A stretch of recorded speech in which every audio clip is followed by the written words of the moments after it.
Bueno, a la espera de tener una sintonía propia, lo cierto es que vamos a ponerle esta musiquita de fondo al amigo Miguel Ángel Pérez Padilla, que está con nosotros. Miguel, bienvenido. Buenas tardes otra vez, encantado de estar por aquí.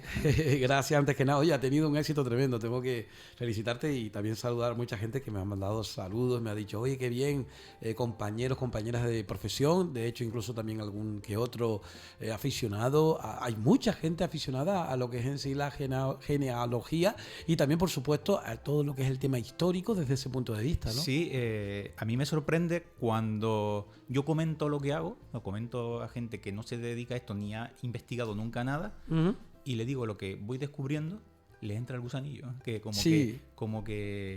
que quieren saber más, ¿no? Entonces puede ser que por ahí pues se atrevan a lanzarse a la piscina de la genealogía e investigar. Oye, hay mucha gente, aquí no es tanto, pero yo recuerdo tener un profesor norteamericano que en Estados Unidos ese tipo de cuestiones es tremendo, hay una afición, pero bueno, de hecho incluso tú habrás seguramente sabido y habrás conocido la famosa página de Heritage, pues ahí, bueno, de hecho incluso yo he tenido algunas veces conversaciones con ellos, incluso me han dejado datos, se han interesado, incluso es tremendo, hay una afición tremenda. Sí, es tremendo el MyHeritage en Estados Unidos y en el resto del mundo. Ellos han conseguido pues moverse por todo el mundo. En España han estado y han digitalizado muchísimos libros de parroquiales, etcétera, de bautismo, de matrimonio, todos los que han podido, que le han dejado las diócesis por donde han pasado, Sí. Y los tienen todos digitalizados. Sí, bueno, de hecho incluso ahora si hay alguna persona que nos esté escuchando y que quiera a lo mejor tener ese árbol y demás, se puede poner en contacto y pueden hacer... Y te puedes dar de alta en la página de MyHeritage, subir Sí. tu árbol genealógico y hay una parte que es gratuita, que está muy limitada, y otra que tienes que pagar una cuota anual o algo así. Ajá. Oye, antes de comenzar con el desglose y con lo que nos va a hablar Miguel Ángel, alguien me preguntaba y me decía, mira, y si uno está interesado en que le dejen a uno pues digamos, la información, es decir, que yo puedo hablar con Miguel Ángel y Miguel Ángel puede buscarme información, obviamente llegando a un acuerdo, pues mira, yo eso, mejor es que tratarlo con Miguel Ángel, que no sé si Miguel Ángel lo hace o no, si hace ese tipo de trabajos de encargo, de investigación, pues no sé, ya eso es, yo si tú me das permiso, tú dices, bueno, yo te dejo el teléfono, o pues, como no sé si profesionalmente lo haces o... No, bueno, no lo hago, he colaborado con... sí. Sobre todo he colaborado con compañeros y compañeras que se dedican a lo mismo, Sí. porque alguna vez me hace falta a mí y otra vez le hace falta a otro compañero. No todos tenemos toda la información y a lo mejor yo investigando algo particular para mí o para mi familia, me hace falta algún dato que yo no tengo. Yo tengo sobre todo datos de los Realejos, algo de la Orotava, del Puerto de la Cruz, pero las familias hacia atrás, cuando se dispersan en el árbol genealógico hacia atrás o se abren todas las ramas, te vas a encontrar a gente que viene del Tanque, que viene de Arico, que viene de la Laguna. Entonces no tengo esos datos, pero sí conozco gente que los tiene, por ejemplo. Entonces para eso también estamos en la Sociedad de Estudios Genealógicos y Heráldicos de Canarias, y entre nosotros pues mira, tienes un dato de Arico de tal matrimonio, sí, perfecto, pues mira, pero de todas formas yo lo que sí le dije a la persona es que mire, usted si se dirige a su juzgado de paz, por ejemplo, y quiera buscar usted a lo mejor pues cuántas generaciones atrás, no sé hasta cuánto puede llegar, pero ¿se puede pedir permiso para eso, hacerlo? En los registros civiles solo vamos a tener información, porque claro, ya yo tiro mucho más atrás, ¿no? Sí, exacto. De 1871 hacia la actualidad. Vale, perfecto. Todos los acontecimientos tipo nacimiento, matrimonios, defunciones, desde 1871 hacia la actualidad. Eso es ahí mismo en genealogía. Exacto, sí. Pero sí puedes, porque si tú, por ejemplo, consigues una partida de bautismo de tu bisabuelo...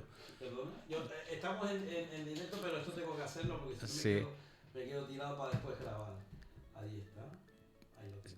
Si consigues por ejemplo, una partida de bautismo, no de bautismo, una partida de nacimiento, los bautismos son las de la iglesia, de nacimiento, de un bisabuelo tuyo que haya nacido en 1875, ya te vas 2 pasos hacia atrás en la genealogía, porque esa partida te da hasta el nombre de los abuelos del que nació, ¿vale? Entonces te vas 2 pasos para atrás, te dan quiénes son los padres de en esa acta de nacimiento y quiénes son sus abuelos paternos y maternos. Bueno, pues queda claro en cualquier caso y yo, como le dije a la persona, pues cualquier duda, yo le puedo preguntar a Miguel Ángel directamente una duda y no hay ningún problema. Sí, no hay problema. Bueno, Miguel Ángel me mandaba pues por PDF también lo que era pues su conferencia. ¿Cuándo fue la conferencia? Hace poco, ¿no? Sí, fue creo que fue el sábado, que fue el 3 de septiembre, ajá, en el Círculo Vire Clavijo en Realejo Alto. Recuperando esa opción cultural que tiene el Círculo después del... Y quiero agradecer también a David Álvarez, a Jerónimo David, que fue el que me lo propuso,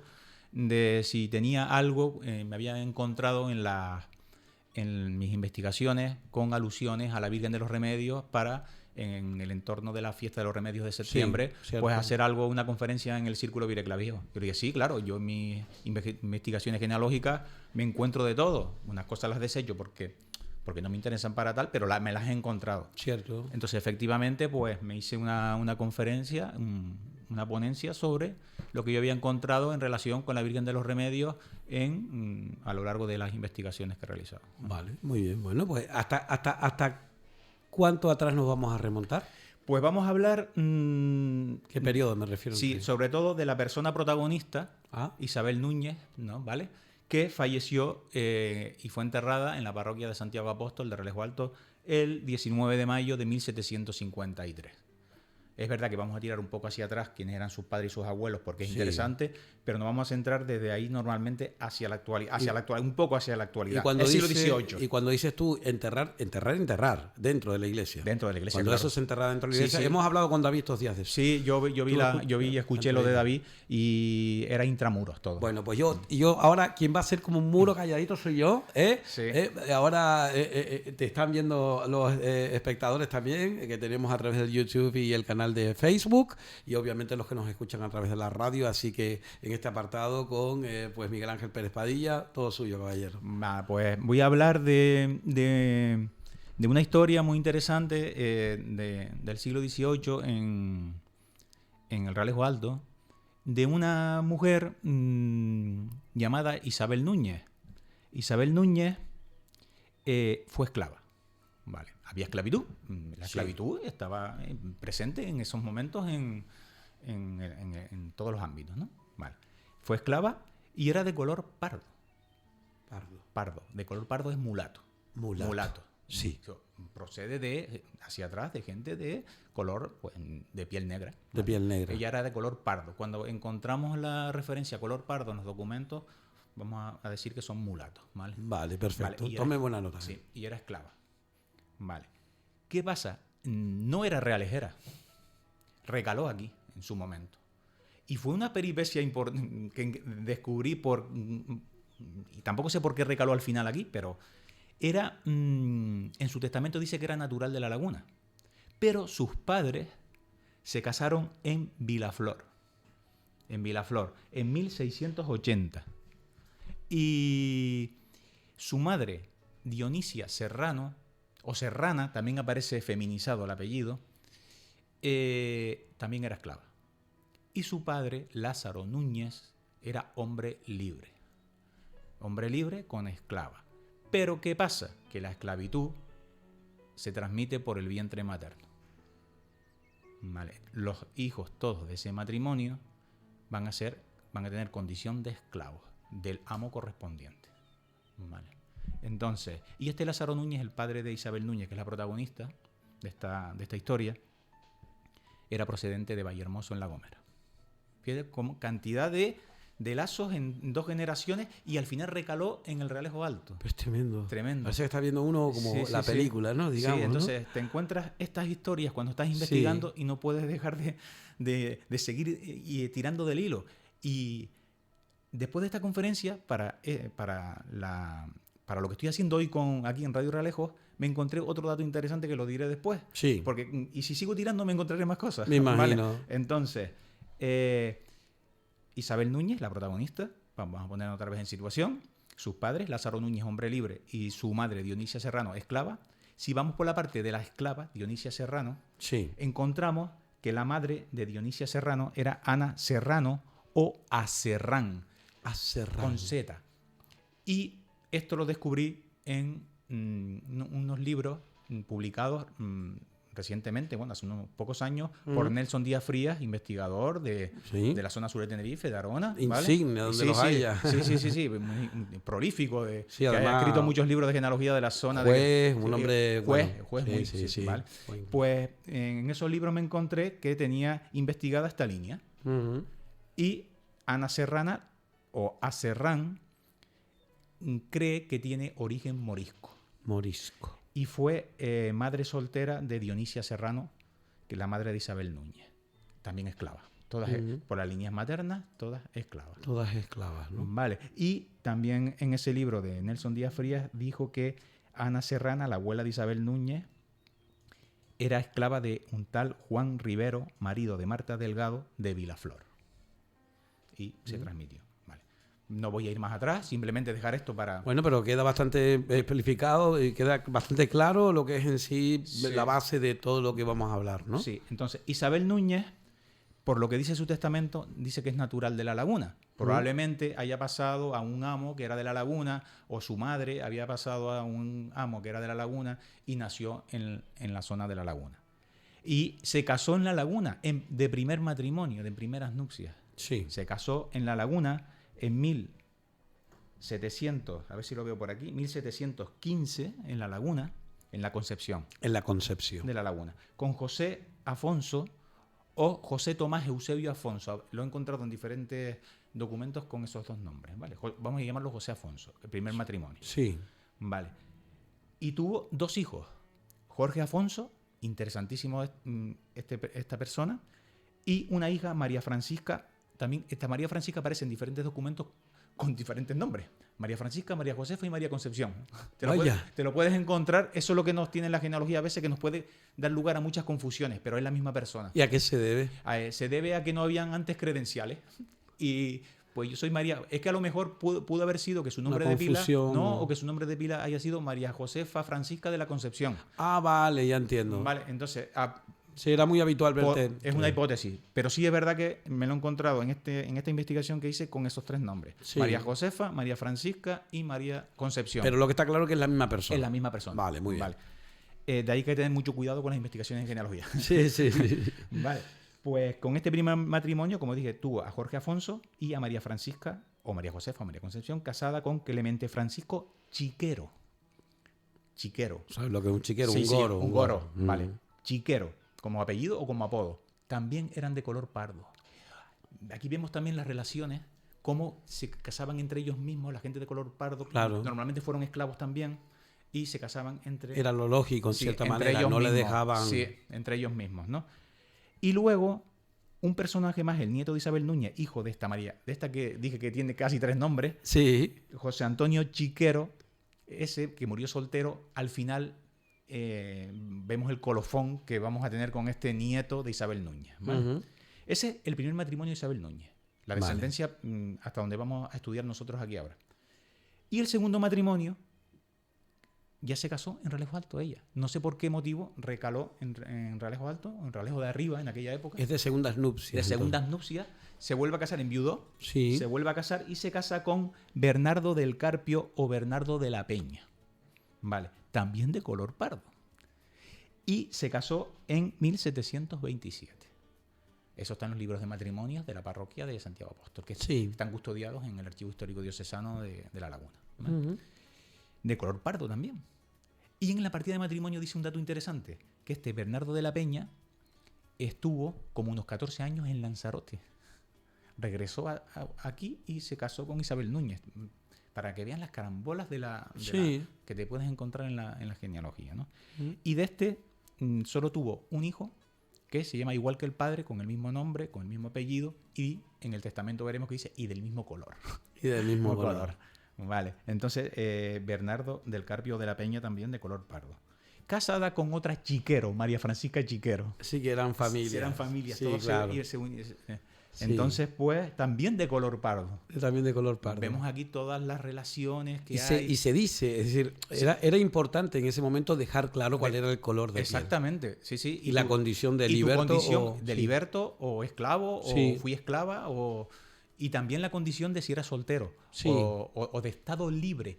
A eso me refería, libero, es decir, que cuando estaba, ya habías obtenido la libertad, también se ponía libertado, ya sé que tenía libre, sí, no pero sé cómo se decía. hay una expresión que nos encontramos en las partidas de, por ejemplo, de entierro. Murió Juana Francisca de estado libre. No, cuando se dice así de esa manera, no es que quiera decir que fue esclava o que es libre de esclavitud. Es libre de estado, o sea, de estado matrimonial o de estado eclesiástico. Es decir, que no estaba casada. Soltera, o soltero, o estado libre. Soltera, ¿vale? Es para hacer precisiones en los términos genealógicos que nos encontramos. Muy bien, esa expresión. Oye, estamos aprendiendo un montón con Miguel Ángel. Fíjese lo que nos dijo al principio de entrada, nada más, esa especificidad que nos dijo. Sí. Y les voy a leer el inicio de un testamento, el testamento de Isabel Núñez. Sí. Ella murió en 1753, fue enterrada en la Concepción, en Santiago Apóstol de Realejo Alto, y el testamento de Isabel Núñez dice, los testamentos tienen una entradilla y casi todas son muy parecidas. Sí. Durante siglos fue así, y los testamentos empezaban así: en el nombre de Dios nuestro Señor Todopoderoso y de la Virgen María Nuestra Señora, amén. Empiezan así los testamentos. Sí. ¿Vale?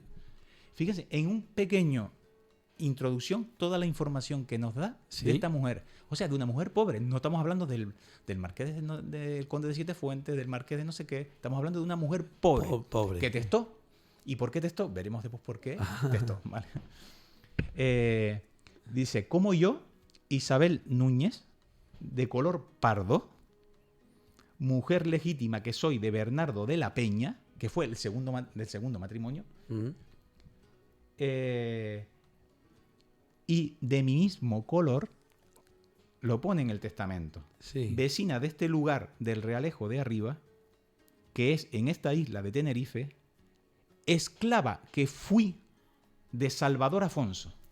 Ya sabemos de quién fue esclava. De quién fue esclava. Que me queda por investigar, que ya lo tengo casi descubierto, quién fue este Salvador Afonso. ¿Vale? Pero ya te dice de quién fue esclava, de un tal Salvador Afonso. Sí. Vale, interesante.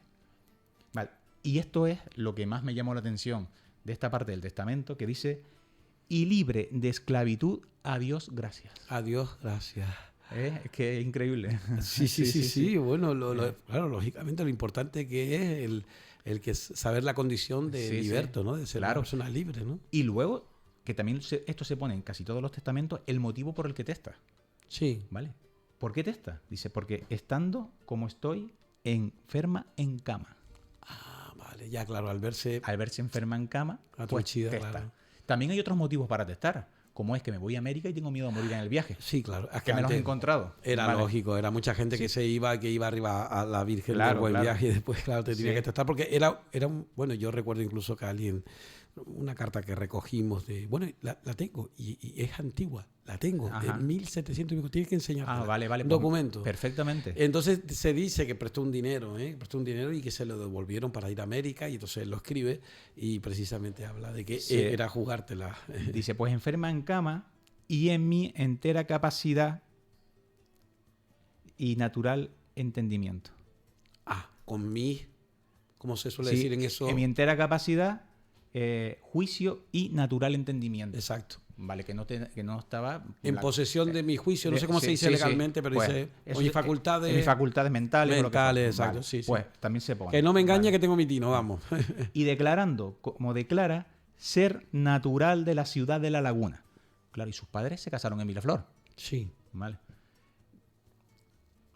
Ser natural de la ciudad de La Laguna, mujer que fui de primero matrimonio de José Afonso. Entonces, te da la información de que fue casada en otro matrimonio anterior, de José Afonso. Y todo eso lo dice en la entradilla del testamento. ¿Vale? Y nombra por sus hijos legítimos también, aquí, por sus hijos legítimos, a Jorge Afonso, de su primer matrimonio, a Jorge Afonso, que ya es difunto, que falleció en la provincia de Caracas. O sea, falleció en Venezuela. Vale. Y Indias de su Majestad. Sí. América, normalmente en estas fechas no se decía América, se decía Indias o Indias de su Majestad. Indias de su Majestad. Sí. Vale. Y también del primer matrimonio tuvo a María Francisca. que era la María Franciscana, la María Josefa o la María Concepción que hemos que encontrado. dijimos antes, los Vale. 3 nombres, sí. Vale, y que es casada, esta María Francisca, con Clemente Francisco Pardo, de color pardo, que dicen chiquero. El chiquero, exacto. Claro, Salió otra vez. chiquero.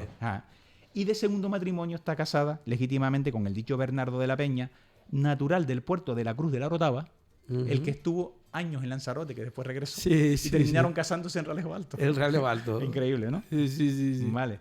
Y de este dice que también tienen a otro Bernardo del mismo color que el padre y con el mismo nombre y apellido. Vale. Pues todo eso lo dice en la entradilla del testamento, la cantidad de información que nos da un testamento genealógica en este caso. Es un poquito, a ver si tú, yo me pongo, lo hago brevemente, Miguel Ángel, para ponerme en la, digamos, la piel de los oyentes ahora, ¿no?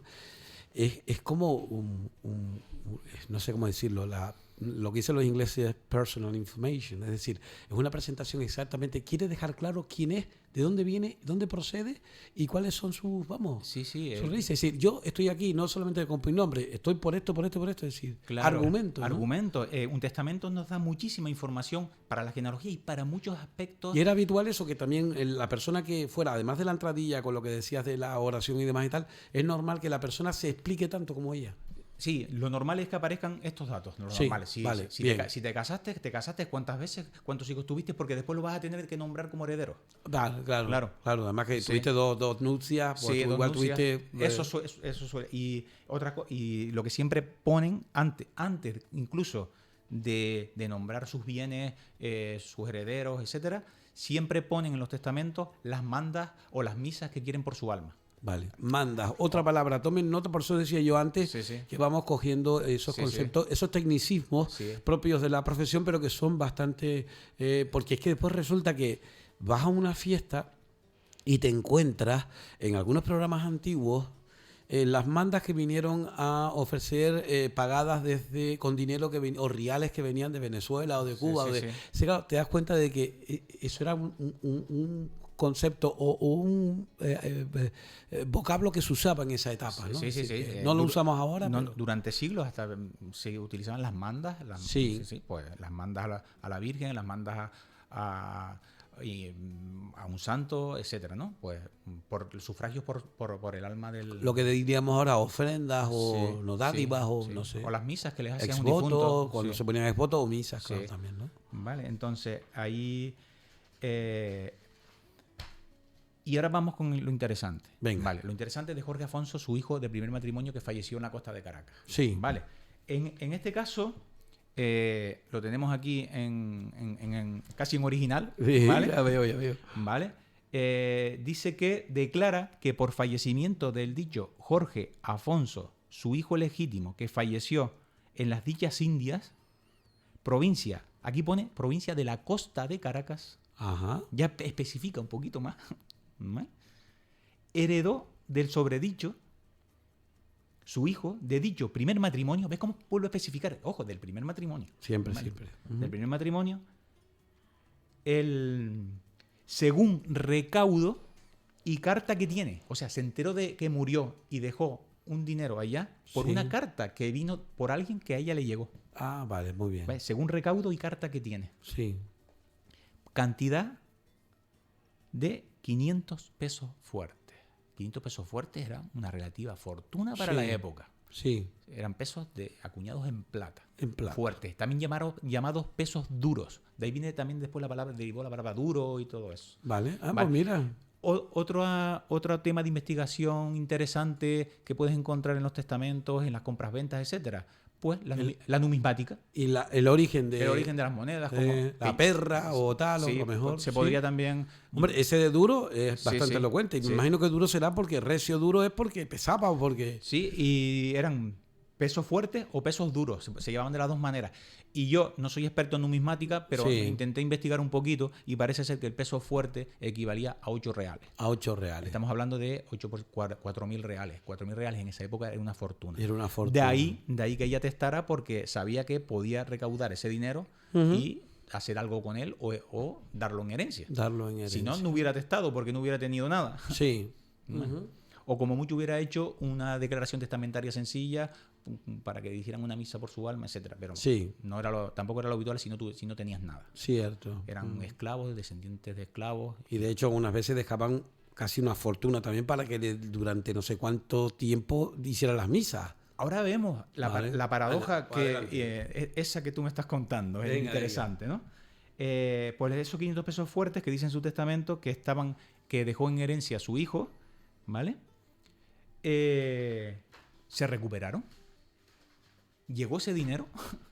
Pues en el testamento, en otras partes del testamento, ella dice, en otros testamentos, que ella había otorgado un poder ya con anterioridad al testamento, a este, sí.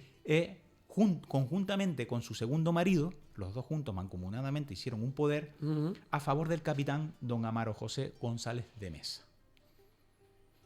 Pero no se ha podido cobrar todavía dicha cantidad. Por eso en el testamento vuelve a revalidar ese poder. Vale, entonces, ¿y quién es este? Y me preguntarán, ¿quién es este Amaro González de Mesa? Ella no dice quién es aquí. Pero yo investigando, fue una persona muy, muy importante que nació en el Realejo Alto sobre 1716 aproximadamente, y su biografía está estudiada por Javier Lima. Vale, sí. Por Javier Lima Esteves, compañero investigador aquí de Los Realejos. Y aparte aparece también en los estudios y en los libros que hace Daniel García Pulido, que también es compañero mío de la sociedad, que ha hecho ya, no sé si ya por sexto, séptimo, octavo tomo sobre la vida de Amaro Pargo, el corsario. Sí. Y este hombre... Amaro. Sí, Amaro González de Mesa. Era sobrino y casado con otra sobrina de Amaro Pargo. O sea, que con sanguinidad, ¿no? Que eran... Sí. Y eso es por la curiosidad ahora. Amaro Pargo, pero a ver si... Amaro Rodríguez Felipe, Amaro Pargo. Que era el pirata. Bueno, el pirata, corsario. No, pero es que claro, la data que yo tenía no era esa. Yo pensé que no es lo mismo cabeza perro que este señor. No. Vale, porque es que la data que yo te había dicho a ti de la monjita era cabeza perro, no era Amaro Pargo. Vale, pero Amaro Pargo sí estaba también relacionado con Sor María de Jesús, la siervita. Exacto. Vale. Hombre, pero a ver, acá acabas de soltar ahora. A ver, resulta que Amaro es sobrino del otro Amaro Pargo. Sí. Entonces tiene que ser, y si nació en el Realejo Alto, pues un familiar directo, un hermano o una hermana, vamos a ponerlo así, de Amaro Pargo residió aquí. Residió aquí, por lo menos nació aquí, se bautizó aquí. Exacto, eso sí. Por algún motivo en particular, lo mismo porque estaban en ese momento aquí por algunas tierras o alguna casa que tenían. Habría que investigarlo. O sea, habría que tirar, y a lo mejor, quién sabe, a lo mejor puede ser que todo lo que es la familia de Amaro Pargo pues partió de aquí, nunca se sabe, ¿no? Habría que investigar esa parte. Sí, pero bueno, se deja abierto. Eso es como cuando dices tú, mira, esa puertita la dejamos aquí, ya volveremos a abrirla y a meternos dentro. Sí, pues interesante. Es como una golosina. Y este Amaro González de Mesa, el sobrino. ¿Y por qué era tan importante? Porque según estuve mirando por encima la biografía de él, que leyéndome lo que hizo Javier Lima, pues fue bastantes estudios, estuvo en la Universidad de Salamanca en la época. Uy, esa época. Fue abogado de los Reales Consejos, tuvo un montón de cargos y era una persona que tuvo cierta importancia y relevancia en la sociedad tinerfeña. Pues no lo conocíamos. Yo por lo menos, ya la verdad que mira que con Javier he hablado un montón de cosas, pero ese no había leído ese artículo de Javier. Pues interesante, ¿no? Muy interesante. Entonces, vamos a la historia de Isabel Núñez. En su testamento lo tenía como apoderado para que a través de él intentara rescatar esos 500 pesos fuertes en América. Sí. Por la muerte de su hijo. ¿Vale? No lo consiguió y en el testamento otorga un nuevo poder a su segundo marido, a su hijo y a su yerno conjuntamente, para que a través de este Amaro González de Mesa ¿vale? pueda rescatar esa fortuna, que haga las gestiones oportunas para rescatar esa herencia. Sí. Pero también deja un poder a los dos beneficiados que habían en la parroquia de Santiago Apóstol en ese momento, también para lo mismo, para que muevan los hilos pertinentes para intentar cobrar esa herencia, que eran Marcelo Fernández Vasconcelos y Agustín García de Chávez, los dos beneficiados de la época. Una especie de albacea o algo así, una persona potentada. Un poder apoderado, para que mueva los hilos. Sí. Tenían cierto poder, pues muevan los hilos para... Bueno, eso es una figura que todavía hoy se utiliza. Tú puedes hacer un documento y redactarlo para decir, mira, este señor me representa. Exactamente, un poder, claro. Hacer un poder. Lo mismo que hoy. Bueno, como cuando que estábamos hablando de la emigración, cuando la gente se casaba por poderes, por poner un ejemplo, Por poner un ejemplo. Además, en el testamento, Isabel Núñez, es que el testamento es riquísimo en información. Sí, ya veo. En el testamento quiere cómo se reparta ese dinero si ese dinero llega. Ah, incluso lo quiere, lo especifica. Lo especifica. Bueno, es un testamento, lógicamente, tiene que ser así, ¿no? No siempre se hace. No siempre se hace. No. En este caso dice que 400 reales. 400 reales es poco dinero para los 500 pesos. Sí. Porque son un peso, 8 reales. Sí. Pues 400 reales a Bernardo de la Peña, su marido. Sí. Su segundo marido, el que está vivo, ¿no? 30 reales a Catalina de la Cruz, tendera, mujer de Salvador Díaz. Le debe de algo porque compró esa tienda, compró cualquier comestible, cualquier cosa, y le debía 30 reales. Vale. Pues, que se paguen de esa herencia si llega, porque ella no tenía nada. Vale. Que se paguen las limosnas acostumbradas de 9 misas rezadas a las benditas almas del purgatorio. Amigo. Y luego que se pague también la limosna acostumbrada de una misa rezada al gran poder de Dios, donde es acostumbrado decirse. En el Puerto de la En el Cruz. Puerto de la Cruz. Puerto de la Orotava en ese momento, ¿no? Me imagino que será allí. Bueno, 1809 fue cuando... Sí, aquí esto es de 1753. Por eso entonces Puerto de la Orotava. Puerto de la Orotava o Puerto de la Cruz de la Puerto Orotava. de la Cruz de la Orotava, Sí, exacto. aparece con las dos denominaciones. Con las dos denominaciones. Vale. Pero que ya estaba ahí el gran poder de Dios. Sigue repartiendo, sigue intentando Venga, repartir. a ver. 100 pesos. 100 pesos es una barbaridad, porque 100 pesos de 500 es el 20% de la herencia. 100 pesos a los beneficiados, a los dos beneficiados de la parroquia. 100 pesos para el oficio y misas de su alma. Bueno, entonces... Cuyas misas sean rezadas y en dicha parroquial y con sus responsos, sin que en ellos tengan que ver sus hijos y herederos. Fíjate, cómo aquí vengo antes de lo que dije de reflexionar con esto, ¿no? Cómo una persona pobre, de ascendencia pobre, de esclavos, con hijos pobres, y casados todos entre sí, que eran de color pardo, más bien pues personas del estamento más bajo de la sociedad. Sí. Esa herencia de 500 pesos, el 20% de esa herencia lo da para sufragios por su alma. O sea que la sociedad de la época tenía muy en cuenta casi más el bienestar en el más allá, que en el más acá. Cierto, sí. Entonces, 100 pesos es una barbaridad de dinero para la época, ¿no? Vale. Y aquí una cosa de lo más importante, ya cuando lo último que pone en el reparto es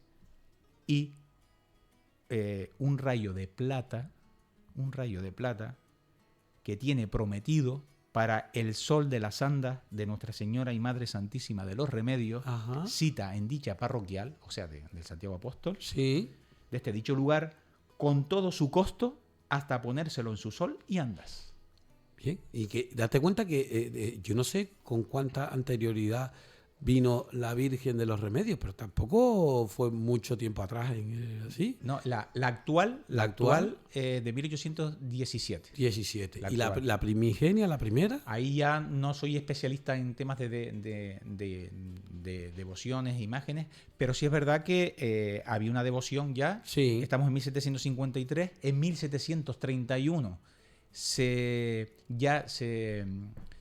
conformó como patrona de la parroquia, que era patrona de la parroquia la Virgen de los Remedios, y hasta 1781 no se formó la Cofradía de los Remedios. Estamos en ese espacio entre que se nombró como patrona hasta la cofradía, pero sí había una cierta devoción a la Virgen de los Remedios. Bueno, pues es un tema muy interesante y sobre todo lo de la Virgen de los Remedios hay una historia detrás porque, bueno, lo digo por conocimiento obviamente del Realejo Alto con lo que es en sí el lugar que ocupa hoy en día, que es digamos que es un lugar que ocupaba la Virgen del Rosario. De hecho, incluso el propio retablo está dedicado a la Virgen del Rosario, no a la de los Remedios, ¿no? Y entonces, bueno, hay una historia muy, muy larga que eso, pero es muy, muy interesante todo ello. Sí.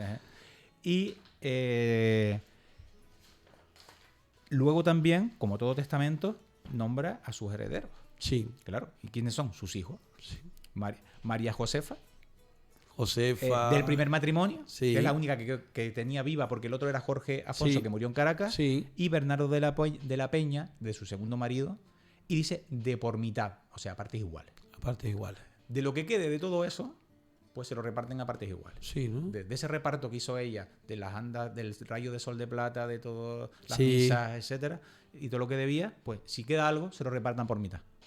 Y todo eso pensando en que el dinero Llegara. Vale. Una cosa interesante que también viene en los testamentos es si firmó o no firmó el testador o la testadora. Vale. Y lo ponen. No firmó porque dijo no saber. Claro, en esa época, imagínate, en 1753 unos esclavos normalmente no sabían ni leer ni se escribir. ponía X, ni la huella, ni nada. Nada. Pero sí firmaba un testigo por ella. Por ella. Es decir, O varios testigos. Alguien que decía yo estoy delante Sí. cuando sí. Más el escribano. Más el Que escribano. le dice, ante mí, el escribano, tal. Bueno, y que en cierta manera el escribano era... El que da fe. El que da fe en realidad es el que escribe, ¿no? Y también nombra a los testigos. Sí. Que en este caso eran don Agustín García de Chávez, beneficiado de la parroquia. Sí. Don Benito Agustín de la Guardia y Llanos, presbítero, que luego más tarde fue beneficiado de la parroquia de la Concepción de Arralejo Bajo. Eso sí lo tengo yo comprobado. ¿Vale? Sí. Don Fernando Díaz de la Guardia y Mesa. Don Antonio Fernández de Abreu y Chávez. Vale. Vecino de este dicho lugar de Arralejo de Arriba. Bueno, el apellido de la Guardia que también Sí, tiene, tiene pero sobre todo en la Orotava, porque había hasta incluso un alcalde de cuando la fusión que era precisamente de la Villa de la Orotava y era de la Guardia. Aquí también había muchos de la Guardia. De la Guardia también, ¿no? O de la Guarda. O de la Guarda. O de la ¿sabes? Guardia, pero al final derivaban unos en otros. Sí, y era pero el mismo siempre apellido. ¿no? Con D, ¿no? De la Guardia. Sí. Aquí ven las firmas y rúbricas. Muy ¿vale? bien, se ve bien. Vale. Bueno, una de las cosas que tenemos que hacer, si a ti te parece oportuno en alguna ocasión, es sacar algunas fotografías y de hecho incluso, además de lo que es la grabación propia del vídeo, pues también que salgan las fotografías alusivas al tema, si es posible y quieres hacerlo, sin pues problema. bien, porque refrenda tu trabajo, oiga, lo dignifica obviamente, y sé que eso es un trabajo de muchas horas. Sí, aquí son las fuentes que he utilizado, son fuentes, la mayoría de todas, originales. Sí. Ir a los archivos originales y verlos. Sí. Y en algún caso donde me lo dejan fotografiar, los fotografío para leerlos con más calma en mi casa, ¿no? Sí, hombre, lo más curioso de todo el tema está sobre todo el hecho de que tienes que esperar a que venga. Es decir, igual no venía el dinero, ¿no? Sí, claro. Entonces yo prácticamente la conferencia la quería terminar, ya la terminaba aquí cuando me faltaban pocos días para la conferencia, pero la casualidad en mi casa, rebuscando mis archivos que tenía fotografías por ahí de testamentos y tal, me encuentro la casualidad a un nieto de Isabel Núñez, hijo de la famosa aquella hija de ella, María Josefa, María Concepción, o María Francisca, casada con Clemente Francisco Chiquero, un hijo de ella, que es nieto de Isabel Núñez, José Antonio Chiquero. Estamos hablando de 15 años después del testamento y de la muerte de Isabel Núñez. Este falleció, el nieto de Isabel Núñez, falleció el 7 de septiembre de 1768. 1768. Sí. Y en la partida de entierro que está en los libros parroquiales de Santiago Apóstol, dice que es hijo de Clemente Francisco y María de la Concepción. ¿Te das cuenta aquí como aparece María de la Concepción y no aparece María Josefa o no aparece María Francisca? ¿Vale? Sí. Dice en la partida de entierro que es de color pardo, vuelve a refrendar lo que dijiste antes, se ponía y se dejaba bastante claro. Se insistía en el color pardo. Me imagino que era porque así lo estipulaba la ley, me imagino. Sí. De estado libre. Sí. Libre, no libre de esclavitud, libre porque era soltero. Soltero. ¿Vale? Sí. Y dañado. Dañado es enfermo. Ah, dañado es enfermo. No discapacitado, sino enfermo. Y dañado. Y esto ya interesantísimo. Murió en una cueva por arriba de Gordejuela. ¿De Gordejuela? Por la zona del Patronato, el barranco que está por allí, alguna cueva en esa zona, ¿no? A causa de su enfermedad. Entonces, yo cuando leí esto, puede ser una enfermedad contagiosa y estaba en una zona aislado en la zona abajo de Gordejuela, ¿no? Sí. Y recibió los santos sacramentos. Dio tiempo a recibir los santos sacramentos en una cueva. Una cueva. En una cueva. La imagen esa del viático, llegar ahí a darle la extrema unción. ¿no? Extrema unción, el viático y tremendo, la ¿no? penitencia. La penitencia, ¿no? El tema de no sé, se me viene allí nomás, estoy pensando yo la zona, ¿no? ¿Dónde ubicar esa cueva? Esa cueva, sí. Muy bien, muy bien. Y que quiso ser sepultado no en la iglesia parroquial de Santiago Apóstol, sino en la ermita del convento de San Agustín, de frailes agustinos. Y lo interesante de esto es que hizo una declaración testamentaria el 3 de septiembre, 4 días antes de fallecer, ante el escribano de los Realejos, José Conrado Ascanio, ¿vale? Y en esa declaración dice la enfermedad que tiene. Al final dice la enfermedad. Sí, y dice que es vecino del Pago del Castillo. Pero no sé, yo nunca me había encontrado el Pago del Castillo en el Realejo de Arriba. No sé dónde es el Pago del Castillo, porque el castillo que conocemos hoy, ese castillo es del siglo XIX, de principios del XX, y no es no tiene nada que ver con esto. Dice el Pago del Castillo del Realejo de Arriba. Puede ser que a esa zona de Gordejuela o el Patronato había una zona que se llamara el Castillo o algo. No la lo sé. única referencia parecida es la Castilleja, pero claro, pero la Uria es allá arriba. Más. No. Entonces, no sé dónde exactamente, porque es la primera vez que me encuentro este Pago del Castillo en el Realejo de Arriba. Sí. Y esto es ya en su declaración testamentaria. Dice, enfermo en una cueva a causa de ser dañado lazarino, con Z. La lepra. La lepra, exacto. Los lazaretos. Lazarino. Lazarino, es decir, está con el estigma de la lepra. De la lepra, ¿no? Sí. Y quiere ser sepultado en el convento de San Agustín. Por eso lo enterraron allí, porque él, en su declaración testamentaria, 4 días antes de fallecer, declaró bajo escribano que quería ser enterrado en el convento de San Agustín, el de frailes. En el de monjas no, se enterraban en el de frailes. En el de frailes, ¿no? Vale. Y dice que es hijo legítimo de Clemente Francisco Chiquero y María de la Concepción. Se vuelve a ratificar todo vuelve a casar y a unir toda la genealogía. ¿Ves? Con varias fuentes lo podemos comprobar. Sí. ¿Vale? Y dice que todo lo referido a su funeral lo deja a disposición del reverendo padre, prior del convento de San Agustín, Fray Domingo de la Cámara. O sea que todo lo que se haga de exequias y de todo lo que se haya que hacer en su funeral lo deja a Fray Domingo de la Cámara, que era el padre prior del convento. Y además, en el propio testamento, deja un poder al dicho reverendo padre del convento, fíjate lo que encontré, para cobrar la expresada cantidad de su tío que falleció en Caracas. Sí, dice, de la casa del doctor don Amaro José González de Mesa. El Amaro que vimos antes. Sí. O sea que ellos tenían en mente que había un dinero ahí que tenían que rescatar. ¿Vale? Y probablemente fue Amaro José González de Mesa, el que vimos antes, el que rescató ese dinero. Llegó ese dinero. Sí, llegó al final. Ahora lo vemos, porque dice, o de otra cualquier persona, de la herencia que le corresponde, de dicha su madre y de su abuela, de dicha su madre, de cierta cantidad de pesos que paran en su poder de un tío del otorgante. A que paran en su poder. Sí, en su poder, de Amaro González de Mesa. Claro, entonces que llegó dinero. ¿Vale? Sí. Que su tío falleció en Indias de su Majestad. Indias de su Majestad. En que ha comenzado a pagar a las partes interesadas. O sea, ya se estaba repartiendo el dinero. Es decir, que entonces llegó. Sí, llegó el dinero. 15 años después se estaba repartiendo el dinero. Tremendo. Sí. Y este otorgante solamente ha recibido del dicho doctor, Amaro José González de Mesa, por mano del presbítero don Francisco Rodríguez de Santiago, 150 reales, una minucia. Una minucia, claro. Comparado con los 500 pesos fuertes. Y se le debe todo lo demás. Y nombra por heredero a su padre, porque era sultán. Bueno. Y ahí, interesante. Ahora, yo no sé si al final, a lo mejor me encuentro otro documento posterior, porque esto es buscar como una aguja en un pajar. Sí. Y yo terminé la conferencia con una interrogante. ¿Se pudo asignar la cantidad destinada al rayo de sol de plata de la Exacto. ¿Y está ese rayo de plata calculado?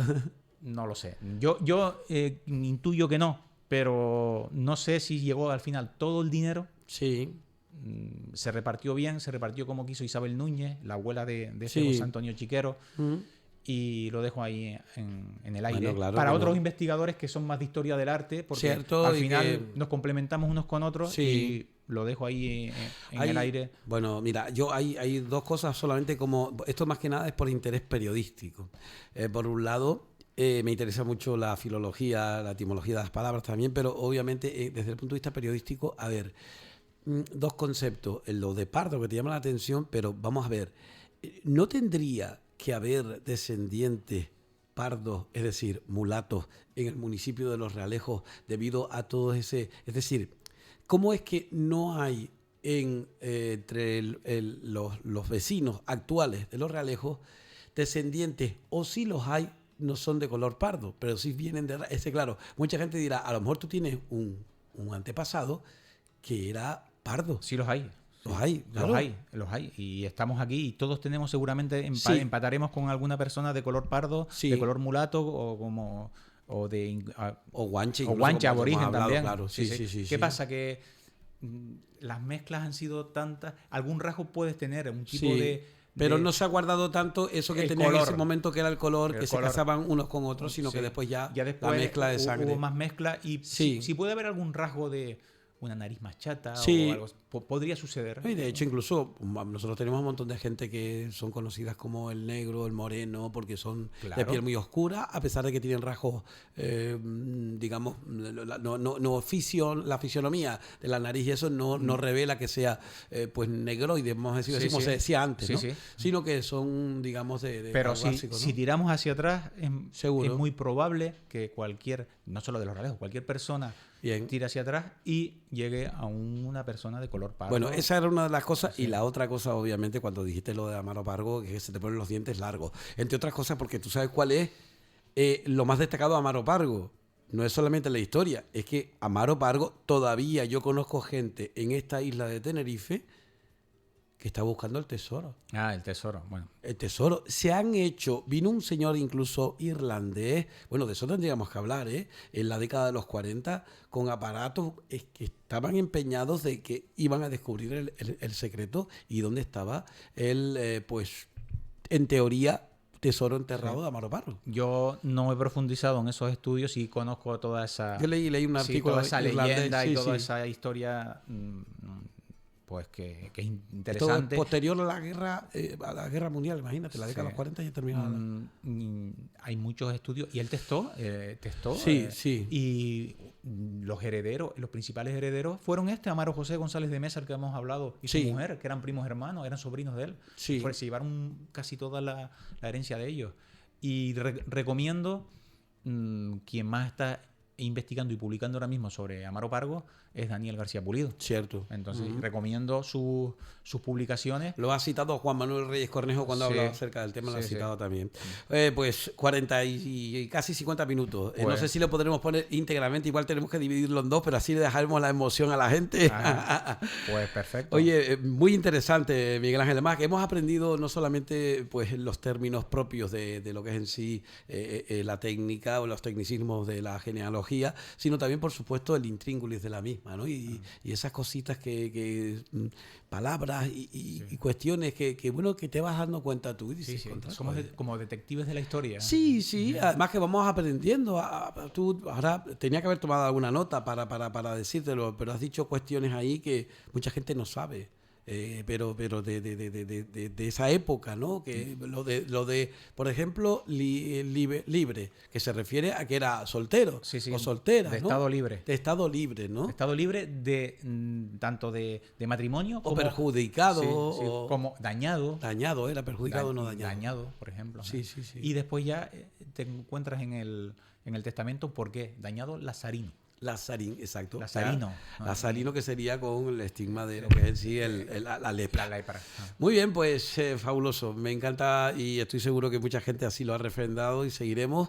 Y en alguna ocasión, si quieres, como digo, además de hacerlo aquí en el estudio, podemos, porque a mí me gusta mucho trabajar con el vídeo. Entonces, el formato vídeo, no fijo, sino el otro, el vídeo que que tú me enseñes esto y yo me acerque a la cámara y te lo vea y la gente sienta conmigo de lo que estamos hablando. Perfecto. Entonces, mira, Isidro, mira, aquí en este giro, ¿ves ahí lo que te estoy diciendo? Mira, a eso se refiere y tal. Pues eso a mí, ese tipo me gusta. Pues lo planificamos con calma y sin ningún problema. Por mí encantado. Oye, señor, muchas gracias. Venga, gracias. Saludos, ahí lo tienes. Señores, saludos a todos. Miguel Ángel, seguiremos hablando de lo que nos gusta. Sí. Muchas gracias.